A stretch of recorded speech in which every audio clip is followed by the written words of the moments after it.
in here today. I don't want to show you how tired I am after the game. Well, Dalvin is a terrific player. He's a great runner. The screen run, I think, was outstanding play by him. We did get some guys downfield and block for him. But, part of it, too, is, I thought we had a good scheme against them, and I thought our offensive line did an outstanding job. So Dalvin's great. There's no doubt about that. I'm glad he's on our team, but the offensive line and the receivers and the tight ends did a nice job blocking for him as well. And welcome in to Purple Daily. Phil Mackey, Judd Zulgad, and Declan Goff. All right, good news. Judd and I tested negative for COVID, so we're back in the studio here. Declan is feeling better. He's quarantining still for a couple more days. And if you missed Vikings Vent Line yesterday, it was great. It included a Judd Zulgad rant, and you can find that also floating around, the highlight of it, on Score North Twitter and Facebook. But I think we should start with a couple things here before we get to Viking statements on this Monday. The first thing is the disclaimer that we're going to put on the majority of these shows. Everything talked about on Purple Daily is under the umbrella mission statement of we would like the Vikings to win a Super Bowl at some point. So whenever you hear us talking about wanting the Vikings to lose or tank for Trevor, that is not us being negative for the sake of being negative. It is us aiming for short-term loss for long-term gain. And I think we should just put that disclaimer on the beginning of every show because we get a lot of questions. Why Judd Zulgad always wants the Vikings to lose and tank and trade things? Why is he so negative? Well, go check out his Lombardi Trophy commentary from yesterday. That's all I want. Yep. So, boys, we'll get into our Viking statements off of their second victory of the season, this one over the Green Bay Packers. But it's always a good day when the Green Bay Packers fans go apoplectic and lose their minds and complain about their team. Courtesy of our friends on the Fan in Milwaukee, the Green and Gold postgame show, this is Packer Vent Line. Go, Pack, go! What is it going to take to get out of this defensive purgatory that we can never get right for some reason? Are there any grown-ass men in this front office that are going to take this team to the next step and get us into that prime defensive territory if we keep throwing draft picks on? Go, Pack, go! That's what I thought yesterday watching that game. They need some grown-ass men in that front office to stop Dalvin Cook. That? What makes you a grown-ass GM as opposed to a non-grown-ass man GM? Is Gutekunst not a grown-ass man? Is that the problem? That's what I'm asking. I don't know. How tall is he? It's a Wisconsin thing. We don't know. We're not privy to the plan for what a grown-ass man, how that qualifies. I would think you have to be at least 6 feet tall and probably have a beard and weigh either a beard or tattoos and weigh at least like 215 pounds with some muscle. I'm never going to be a grown-ass man then. No, you've got no chance. You've got no chance of being a grown-ass man, Declan. I'm Zero sorry. shot. Go, Pack, go!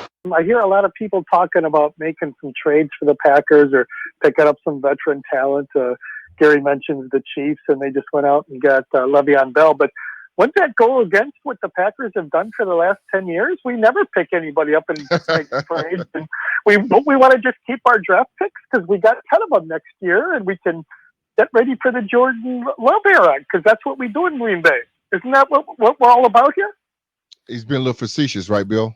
Yes, he is. Serious. Go, Pack, go! Love it. Go, Pack, go! Does the Packers defense know how to tackle? I mean, I just No. I just don't want to hear no more. Every time we lose a game, like hear Rodgers and hear LaFleur say, it was a bad week of practice. I don't buy it. I think it's excuses. Now they're saying, we do these tackling drills in practice. I'm about to say, are you guys doing them right? I mean, where the hell was it today? I mean, I know Dalvin Cook is a great running back. Don't get me wrong. But come on. You can't figure out any time to try to stop him at least instead of going about 80 yards every time. Go, Pack, go! I love So that good. roster so Oh much. my God. They're so much fun. Oh my God. We have a few more. We'll sprinkle them in throughout the show here. But gentlemen, let's fire it up. Let's get to Viking statements off of their second victory of the season. Judd Zulgad. All right. Start us off. Let's go. All right. As a grown-ass man, I'm going to give you a grown-ass statement, okay? I now know, great confusion last week, I now know what Kirk Cousins meant last week when he talked about we need to hit more singles. We're hitting some home runs and triples, but I need to hit more singles. And I told you guys, or I asked you guys, what the hell is he talking about? I don't understand that. The genius of the Minnesota Vikings and Gary Kubiak and Zimmer and the boys was to convince Cousins that by having him hit in the 9-hole and square around to bunt the entire game, that qualified doing his job at $96 million of hitting singles. This is what he meant. My statement is, I now understand, Kirk. You were rope-a-doped. You were bamboozled. You were fooled into believing that by bunting for the entire game, you were doing something that meant a damn thing. You threw 14 times. Dalvin was magnificent, but the question has now been answered. Kirk Cousins was basically pulled into a room post-bye week and told, because they thought this through, right? Because if you call Kirk in and are like, you're going to throw 14 times and we don't think that you can play, he's going to start crying. So let's tell him you're a singles hitter now. You're Teddy ball game. It's on base percentage. You're spraying the ball all around. You're beating the shift, Kirky Kirk. And he's like, oh, this is great. I'm a singles hitter now. They bamboozled him. Congratulations, Minnesota Vikings. I mean, here's the thing. Like they've actually followed this formula a number of times in the Mike Zimmer era for different stretches, right? Where they lean on the run because they've had much better running games consistently especially since Dalvin Cook was drafted. I think you could make a case that like when Matt Asiata was the starting running back for a year, that it was more like, all right, Sam Bradford, gonna need you to throw for 300 yards every week. But this is the formula that works the best for the Vikings, which is get Dalvin Cook going, offensive line gets pushed off the line of scrimmage, and then you either don't throw the ball because you don't need to, or you leverage play action and you give Kirk sort of some safety nets when he's throwing.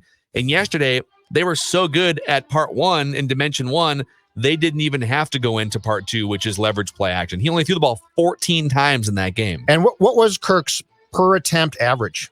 Do you have that? I think it was like 9 or 10 yards per attempt. Okay. Yeah. Just very nice and not too much. It's really good. Yeah, not too much. Yeah. Perfect. So you think, so just to clarify, because we had this argument a little bit on Mackey and Judd today. So you think there was a meeting at some point early in the week last week or during the bye in which Mike Zimmer and Gary Kubiak got together and it was explicitly stated, don't let this guy shipwreck us against the Packers. Yes, and I think that we all thought, why didn't you bench him at halftime of the Falcons game? And Zim at the time deflected that, but I think privately what he said is, I'm not going to bench him. I'm going to neuter him as a quarterback. So he's basically benched. At some point, as a game, he is now literally the old school definition of game manager. He was for a week, but they're not going to keep doing this every week. Mm-hmm. Like at some point, an opponent, the Lions or whoever, probably the Bears, are going to step up and say, Dalvin Cook's not winning this game. Right. Teams would do that to Adrian Peterson. It's like, all right, happen? Enough of this. The Vikings are going to lose, but they are going to go down without Kirk being the problem. I think Mike has decided Kirk is a major problem. But hold on. So you think against the Bears in 2 weeks? Let's say the Bears. They're going to try the same formula. The Bears say Dalvin Cook is not beating us today. Yes. We are putting everyone in the box. Kirk Cousins is going to throw the ball more than 14 times in a game like that. He's not going to be, from the coaching staff standpoint, allowed to beat the Vikings, which is how they perceive Kirk now. I will tell you this, Phil. You've seen this film before. Adrian Peterson. How many times did AP with his old school pre-Favre of quarterbacks that basically the Vikings said, we're still going to run. And if somebody said, we are going to stop 28, that is our goal. The Vikings lost that game and we're a bit lost because there's not going to be a unleash Cousins component now. Yeah, it is. You brought up the Gus Frerotte comparison on Ventline yesterday. I mean, it does feel a lot like some of those Brad Childress, those pre-Brett Favre Brad Childress teams where It was like, this is our formula to beat you. And if you somehow like get around that formula, then we're kind of screwed. Yes.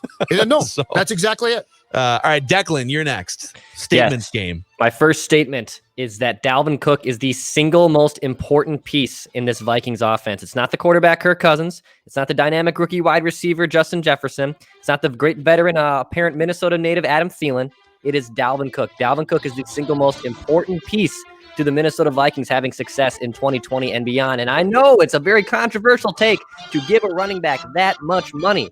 But Dalvin Cook, when he's out of the lineup, we saw that in Atlanta. Atlanta looked like gods amongst men when the Vikings had to play the Falcons. So Dalvin Cook, 240 total yards of offense yesterday in Lambeau Field, receiving and rushing. He's the most important piece. And if he's out, I have serious questions on how the Vikings offense can function. Yeah, he's had a number of amazing games in his career, and that one yesterday is right up there. Like, that's one of his 2 or 3 great games as a Viking. And I think the biggest questions are going to be if he's going to have to touch the ball 30 plus times, which is that number that Judd threw out a few weeks ago. To put into context, he touched the ball, I think, 33 or 34 times in that game. 32 times, 226 yards, 4 touchdowns. Okay. Christian McCaffrey, in one of the highest usage running back seasons in NFL history last year for Carolina, touched the ball an average of 24 or 25 times per game. Mm-hmm. And Dalvin Cook in that formula yesterday was obviously, 6 or 7 touches beyond what Christian McCaffrey was on average last season. So that just shows you, like, if this is the formula, and if you think that this is the thing that's going to get your season back on track, boy, like this is also a recipe to maybe burn him out for he's going to get hurt beyond again. 2020. But he's going to get hurt again. There's no question. Now, I agree with what Dex said, but here's the problem. And this goes back to the top of the show and the Mackey and Judd Purple Daily disclaimer of we want this team to win a Super Bowl, okay? What Declan just said is true, and it is in no way, shape, or form in 2020 the formula to win a Super Bowl. Like, they're brewing up a stew that can taste really good once, but you can't keep it going. It's impossible. The formula to win a Super Bowl does not resemble what the Vikings want to do. And this is the problem, because the fundamental philosophy of this portion of the formula comes from the head coach. Boy, and I'm sorry, it's just not. And it's tough because, like, it is kind of a fun formula when it works. And Sure. when it worked with Adrian Peterson, up until like 2013, it was kind of fun. It's like, you just have this ridiculous specimen that takes the ball and runs wherever he wants to. And those guys are so different stylistically, but they both get to wherever they want to on the field. Yep. I'm not going to go quite as far and say, because I think there is room to pay a running back what you're paying Dalvin Cook and still have more of a Super Bowl ready formula.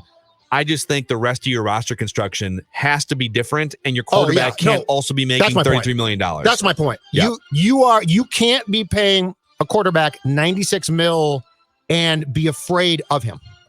Yeah. You just can't. Yeah. So, all right. Statement number 3 here, gentlemen. I think the path that the Vikings are on shifted with that win over Green Bay. Potentially. I'll put the potentially disclaimer on this, okay? So going into that Green Bay game, and even like as the Vikings had the lead in the second half, I think a lot of us who are on the lose as many games as possible, short-term loss for long-term gain bandwagon, we're kind of rooting for a Packers comeback. Like, show us some great things, Vikings, and then ultimately lose the game in the end so that you can preserve your draft stock, which I'll get to more on that later in the statement segment here. But I think now that you've won that game, and now that you're 2-5, and you look at the upcoming schedule, you could make a legitimate case for the Vikings fighting to get back to 500 here, okay? And it sounds crazy because they had one win going into the month of November. But now that they're 2-5, they've got Detroit at home coming up next week. I think they're favored by 3 points in the early line. I think I saw yesterday. So they're favored in that game. All right. My guy, Patricia. Yep. So let's give them a third win there. Let's get them to 3-5. Okay. They have a game against the Bears the week after, which I'll just chalk up as a loss. It's not a guaranteed loss because Chicago has offensive problems. Monday night in Soldier Field, though, right? It's let's just chalk it up as a loss, okay? Okay. But then you come back and you get games against the Dallas Cowboys, which puts you then, let's say, so you go, you win 2 out of 3, which gets you to 4 wins. So you're 4-6 after that Cowboys win potentially. And then you get 2 more home games against Carolina. You're going to be favored most likely. And home against Jacksonville, you're going to be favored most likely in those games. Could you get back to 6-6 after those 3 consecutive home games with some tough ones on the horizon in an NFC that's going to have a 7th playoff team? I'm just saying, like, it is not unreasonable now that you've won that game against the Packers to fight back toward 500 as you get into like the month of December. So buckle up, boys. I'm just throwing that scenario out. I don't love it because I want the Vikings to draft like 3rd overall. Here's my question. But it's a scenario that we should keep an eye on. Here's my question. With the cornerback situation decimated now, though, there's going to be some teams that exploit that, right? Indoors, no wind. I just think it's going to be tough. I mean, you're down so many guys now. You're down so many guys, which leads me to my next statement, if I may. Go ahead. Fire away. I don't think anything that happened on Sunday should change how you approach things leading up to the NFL trade deadline at 3 p.m. on Tuesday. The odds of trading Harrison Smith or a player like that were probably slim or are slim because the return has to be great, and it should be. If you get a 1st round pick, I'm doing it. If I get a 4th and 5th round pick or a 3rd and 5th round pick, probably not. Okay, but I'll give you 3 names: Ant Harris, if I can get a 3rd round pick or more, because the compensatory pick, if he walks away as a free agent in March, is a 3rd round pick. Rudolph for sure, who basically is down to doing nothing. I'll take a 5th or 6th round pick for him. Riley Reef. And the second addendum to my statement is Ezra Cleveland is ready to go to left tackle and play there. He was great at right guard yesterday. I get that, but I mean, I want him. If you have found your left tackle, let's go there, boys, and let's start there. But those 3 players, to me, nothing that the Vikings did on Sunday should impact if those 3 are shopped and or traded by 3 o'clock on Tuesday. Yeah. I agree with you on that one. And I do think it's good news that Ezra Cleveland yesterday had his highest graded game of the 2 or 3 games. He's played 2 games or 3 games, 2 whatever games. it's been. 2 games. And Riley Reef was the top graded offensive player for the Vikings. And so it's possible that you could sell high now on Riley Reef. He's having a good season. He's not going to be part of your picture next year. Baltimore, maybe? Baltimore just lost a left tackle. So it makes a lot of sense. And it also might prevent you from winning games because now you'll have to put, like, you put Ezra Cleveland at left tackle, there's going to be some growing pains. And now you've opened back up for like Elfline to play right guard. And that's a train wreck. So it's funny because your offensive line with Cleveland playing well at right guard and Reef as your left tackle, this is the best your offensive line has been. But I think the season is sort of, the ship has sailed. I think if Pat can come back, I think Pat can run block though. Okay. Like we're done passing. Well, you're done. You're done. Pass the pass is passe. Declan, go ahead.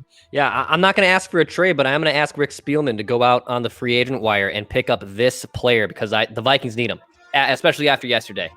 He was released by the Panthers a week ago. Go sign Eli Apple. Now, Eli Apple was dealing with some hamstring issues. That was a cause for why he was released.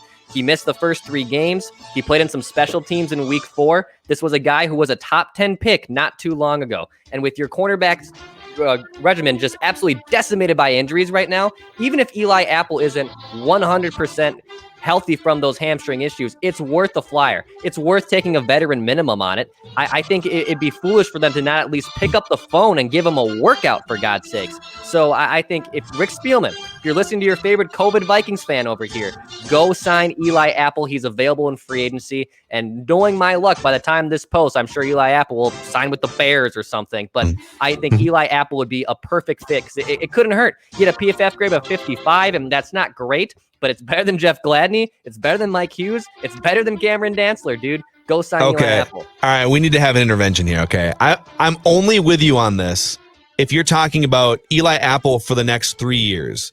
I have zero interest in Eli Apple might help you win an extra game in 2020. Like, I have no interest in that. But he's only 25 years old. And so if you thought that Mike Zimmer could get his mitts on Eli Apple, develop him and help him reach his potential as a former. He was a top 10 pick, if I'm not mistaken. He was, yeah. A couple drafts ago, like 3 or 4 drafts ago. Mm-hmm. So if you thought Eli Apple could be a solution at cornerback for 21, 22, and 23, I'm on board. If you're talking about Eli Apple helping the Vikings get to 6 and 10, I'm out. I'm out for this season. Well, I don't care what the contract looks like. I don't care if it's 1 year or 3 year. The cornerbacks are awful. Adam Thielen volunteered apparently to play cornerback yesterday. That's a problem. And right. I know we're in the issue of we need to get in the top 10. But Eli Apple is at least a serviceable cornerback, and it'd be great. Go get him. Go get him. But what you're saying, just like your real statement is make a run at as many wins as possible this year. That's what your real statement is, right? Not necessarily. It's to show up a cornerback secondary that's awful. And Eli Apple can help me understand though. And I'm not like, your take can be your take, but if you're trying to shore up an awful secondary, then you are trying to get more wins this season, correct?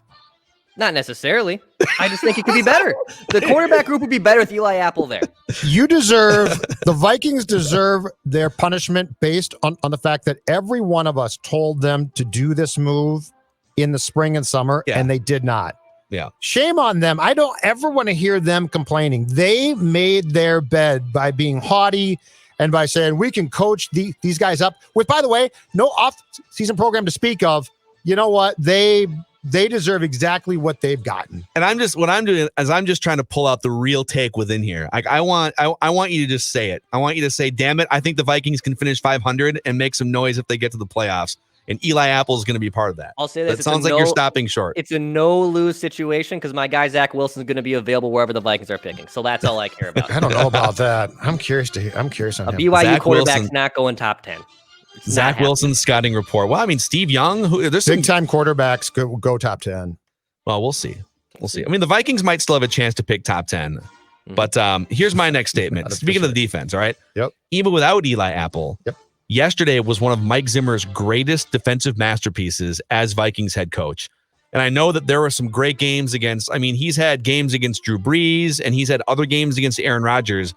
But those other games, he had a game against Cam Newton like 3 years ago, coming off an MVP season, if I'm not mistaken, like 16 or 17. And Cam Newton he was sacked 8 times and threw a bunch of interceptions and stuff. And so there's been some great Mike Zimmer masterpieces. Mm-hmm. But all of those other ones involved multiple Pro Bowlers. It involved Everson Griffin in his prime, or Daniil Hunter fully healthy, Anthony Barr before he fell off a cliff and now he's out for the season. This masterpiece yesterday involved a bunch of dudes drafted in the 6th and 7th rounds or undrafted, and guys who were supposed to be practice squad players and backups, and they were all thrown into starting roles.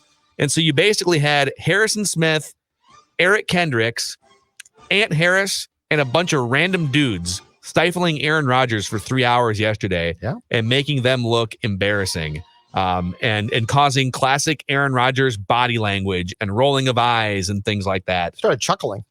Yeah. At one point, he's just like, yeah, whatever. My guys can't catch the ball. And so I think you have to, if there was any question about did this team quit on Mike Zimmer in that Falcons game, has Mike Zimmer sort of reached his ceiling in terms of being able to mold defenses? He showed you with a great game plan and molding some of these guys schematically that he still has it. And that was an amazing performance. Yeah. And I believe, Phil, that you had broached this topic on Friday's show. And I said to you, I don't think that the Vikings have the personnel to do this. And they did still. As far as the team quitting, because we got some tweets about that as the game unfolded yesterday. I think the only time that I've said or thought that they quit, and they did, was the Falcons game. I mean, you lost by 1 point to Seattle. You lost by a point to the Titans, and those weren't pretty games. But I think the only game in which I saw this team really officially, I thought, just say, screw it, was the Falcons game. Yeah. But I don't think that there's been a trend of the entire year of being quit. They're just not, they have legitimately at a lot of junctures just not been good enough to hold the leads. I would say the Falcons game, it felt more like they quit on Kirk Cousins. Sure, it just but kind they of felt did like, quit. what's this guy doing? And it was less about Mike Zimmer. But I mean, that's the one game where I thought that they said, bleep it, we're done. Yeah. Let's do another round of statements here before we wrap and before we get to more Packer Event Light. Judd, go ahead. Big positive on this statement. And in fact, it frees up room to make the tight end trade that I talked about. My statement, Irv Smith Jr. is turning into a complete tight end. And this is important. Statistically, he only had, I think, one catch for something like 16 or 12 yards on Sunday. But there were at least 3 or 4 times, I want to say at least 3, where the TV cameras isolated on him, throwing absolutely key blocks in the run game. And Irv Smith was drafted as a guy who would be sort of a hybrid tight end receiver who could catch passes, which he can do, and that's great. But if there's question about can Irv Smith block, he showed that. And my statement is Irv Smith Jr.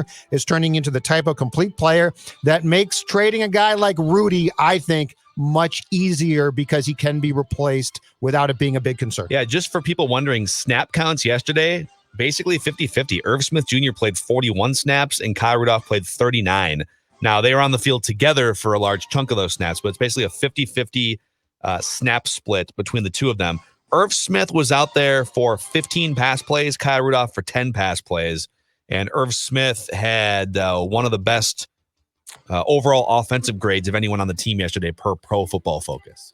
So a lot of things to Number like one about Irv on Smith. the depth chart now. Yeah. It's very important. Dex, what's your next statement? Yeah, my definitive statement was going to be that Irv Smith is now better than Kyle Rudolph. And it was going to go with the fact that, yeah, he's being able to block. Obviously, he's not involved in the passing game to the extent that we would like him to be. But if he's able to block and he's able to throw in some other things outside of not catching passes to be a productive tight end, that's awesome. But I'll pivot a little bit since Judd took it, and I'll say that Riley Reiff is a good tackle. And he got a lot of gripe this last offseason. And had to restructure his contract. Fans were calling for him to be just cut outright, not even being brought back. Now, do they want to go and they want to trade him? And if you can get something for him, I'm for it. I'm for it. But Riley Reiff is a good tackle. And I think he was very misunderstood during his tenure here at the Vikings and because of his contract, the initial one.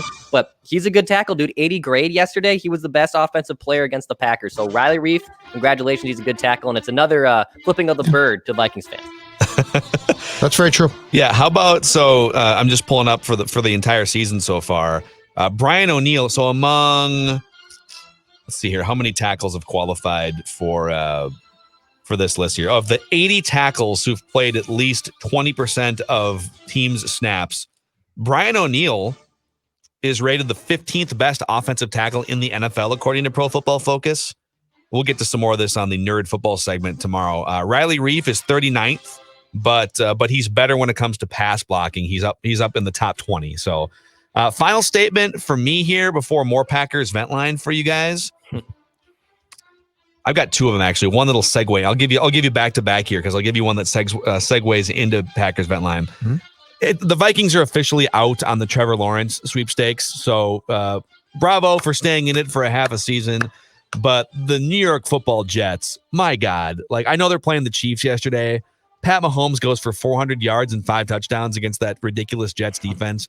And we're sitting here. It's just before noon Central Time on this Monday as we record this episode of Purple Daily. And Adam Gase still somehow has a job. It's genius The now. Jets are very much committed to drafting Trevor Lawrence with the number 1 pick. Don't fire him until March. Yeah, I mean. Or the day after you're done. Yeah, don't fire him now. If their goal is to win as many or to lose as many games as possible, just keep Adam Gase. He makes as no head coach. adjustments in game. He makes none. It's genius. He just says, "Let's lose." If you're trying to draft Trevor Lawrence, it's the smartest move ever. He'll never coach him. So, tank for Trevor. We can officially say goodbye to that because the Vikings just picked up a win, and they're gonna win more games than this. Now they just proved it. My other one for you guys. Aaron Rodgers is the least clutch great quarterback in NFL history that I can recall. So here's a couple facts about Aaron Rodgers. And when the Vikings took that double-digit lead in the second half, it was like, all right, Aaron Rodgers time. But that time doesn't really exist very often. Aaron Rodgers, in his career as a starting quarterback, regular season, has only 16 fourth-quarter comebacks. Russell Wilson, in fewer seasons, has 23. Ryan Tannehill has 20. Jay Cutler had 23. Yep. In fewer seasons, obviously. That was Favre's specialty. Aaron Rodgers also loses 50% of games in which he trails at any point in the game, including the first quarter, according to Fox Sports. So you take a lead on Aaron Rodgers and you see the body language, the eyes rolling, the pouting. Equinemius St. Brown dropped a couple of, they would have been tough catches, but like a couple of balls hit him right in the hands. Great passes by Rodgers. And he always turns to the sidelines and just like rolls his eyes and stares, right? And I get the frustration. Your team drafted a quarterback in the first round instead of like Justin Jefferson, but you get a lead on Aaron Rodgers and he loved to just sort of go into pout mode. And that's what happened yesterday. It's become very clear that Aaron Rodgers never blames himself. No. Like it's just like, whatever. Yeah. Yeah, I think... and you know why, Phil? Because the Green Bay Packers do not have a grown-ass man running the show. And Rodgers knows it. Go, Pack, go! What is it going to take to get out of this defensive purgatory that we can never get right for some reason? Are there any grown-ass men in this front office that are going to take this team to the next step and get us into that prime defensive territory if we keep throwing draft picks on?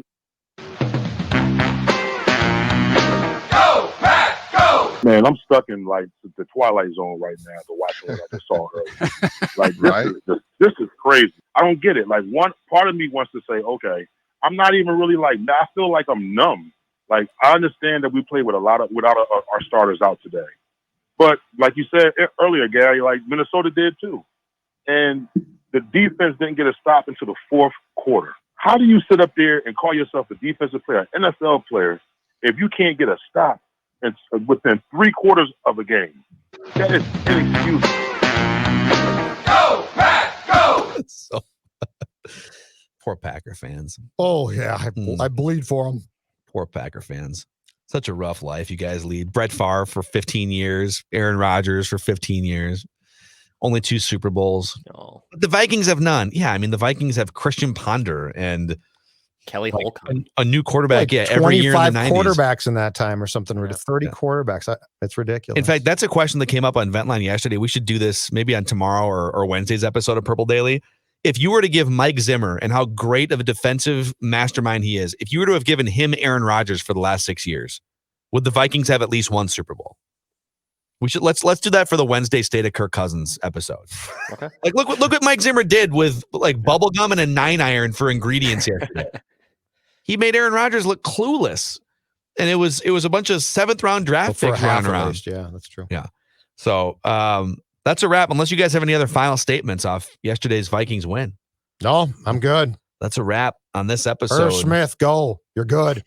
Kyle Rudolph, go. Enjoy your time somewhere else, maybe in the next 24 hours. Hey, if you get your draft pick, you'll take it.